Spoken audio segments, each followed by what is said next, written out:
many other monks, priests, or other teachers openly abuse other people, which goes on the internet, newspapers, or television.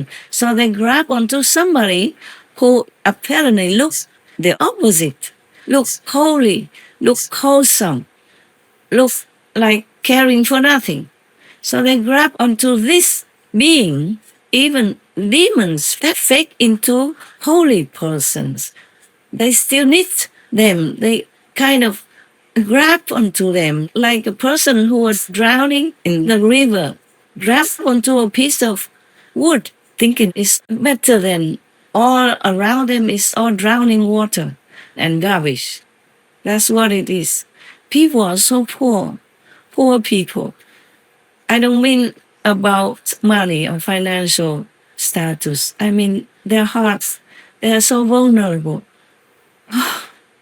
I cannot teach all of them. I cannot talk to all of them. They might not even believe me. They turn around and even degrade me, slander me, and make more karma for themselves and more drowning. So I don't dare even to do much more. It's very difficult. My position is so sensitive. I want to help them, but I don't know how not to provoke their ignorance, anger at me, thus causing more karma for them and making it more difficult for me to help them even. So it's very, very difficult, very difficult. Oh, very difficult. It's the tightrope, that I'm walking on. Just like when you see an insect that accidentally flew through your window or door and come into your house, like a butterfly, for example, and you don't want to hurt that butterfly and you try to catch him with something or with your hand so you can free him, but he fights with all his might to run away from you and to fly all the way up to the high ceiling so you can't reach him. Then sometimes we have to get the ladder to try to reach the butterfly, but the butterfly just fly away again, and then sometimes you hurriedly try to catch the butterfly, then you fall down from the ladder even and hurt yourself. And you try again, again and again. And maybe the butterfly could never be caught and then die in your house, and you feel so, so bad, so sorry, but you have tried your best. This is similar to my situation.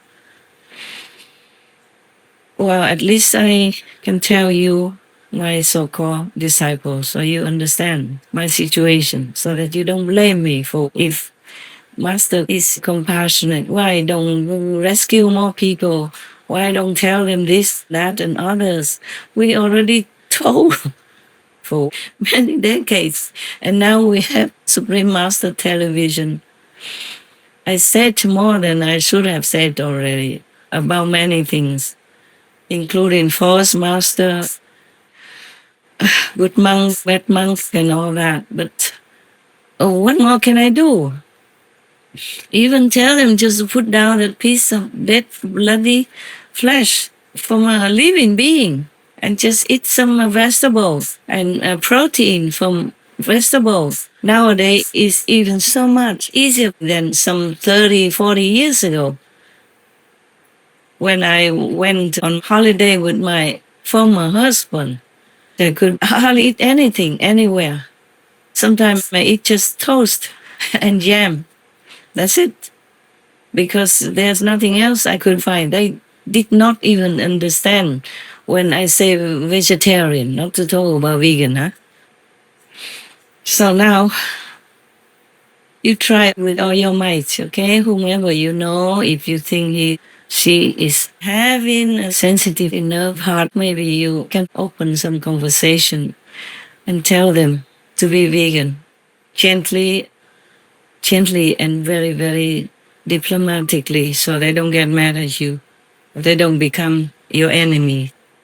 It's very difficult to tell people in this world. Not everyone is as intelligent as the way they look or the way they talk. It's so fixed in some kind of square, in a box. You are outside of the box, but they are not. So it's very, very difficult.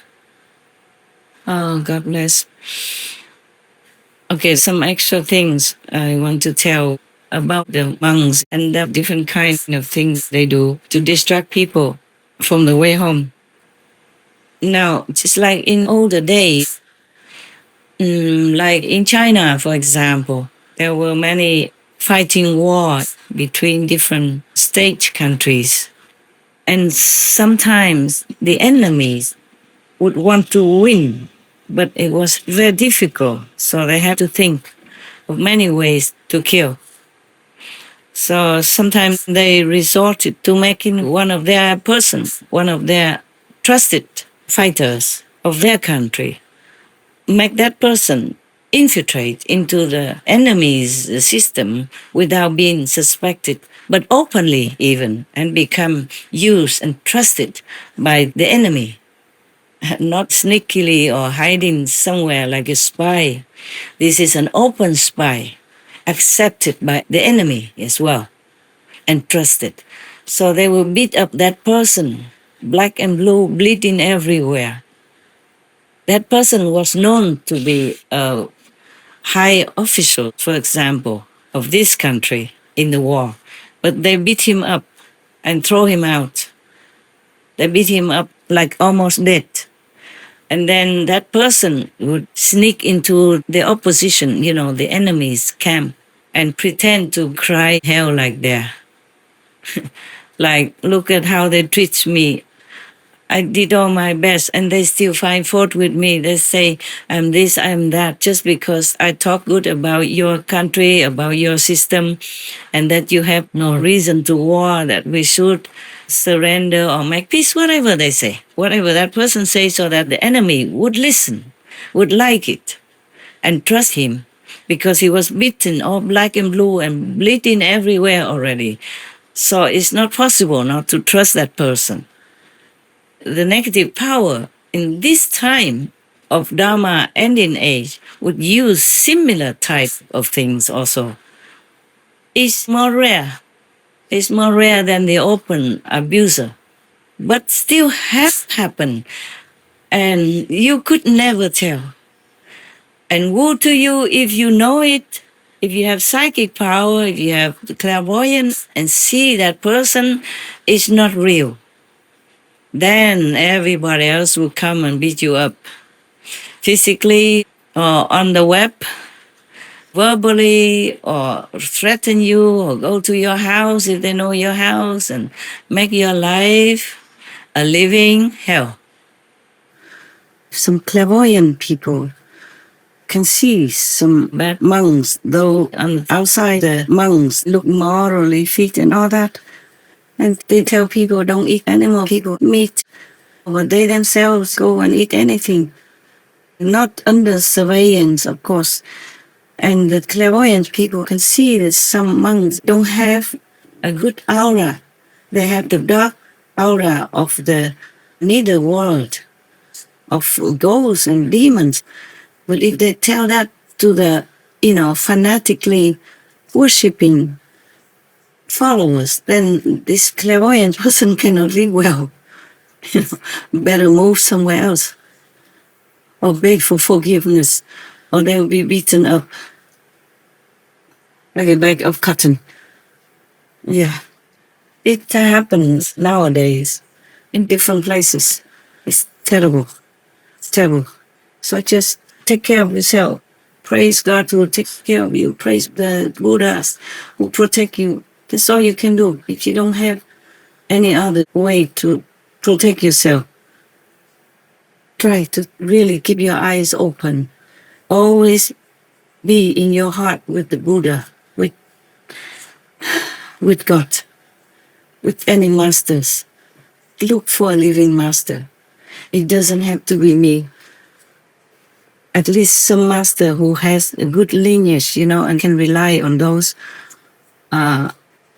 great masters before them to give you initiation and the inner heavenly light and sound method. If you see they're honest, at least they don't pretend to be somebody they are not. And they don't abuse you financially or physically for their own interest, then maybe you could check it out, okay? Yes. I'm not saying all this so that you come and be my disciple. It would be my honor to have you, but you can find other masters as well. Those who teach the real light and sound method and are from a very big lineage. Those are more reliable. At least they're honest, okay? You see if they're honest or not. All right? You have to observe a person or a master before you leap. Don't go with the flow. Don't go just because she is famous. Don't go just because people say she is good. You must know it yourself whether or not you have experiences, and you have to feel good about that. Do not just follow anyone else. Follow yourself. Always praise God for protecting you and guiding you to a real good master. That's the best way, okay? Always be sincere, humble, and really, truly longing to go home. Heaven home. Then God will help you.